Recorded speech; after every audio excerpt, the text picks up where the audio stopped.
যদি কেতিয়াবা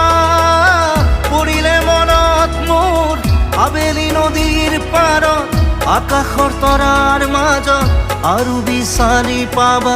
তোমাৰ বুকুৰ মাজত প্ৰতিলিপি ডায়েৰীৰ পাকত তোমাৰ উশাহৰ গহনা মই নথকাৰ অনুভৱ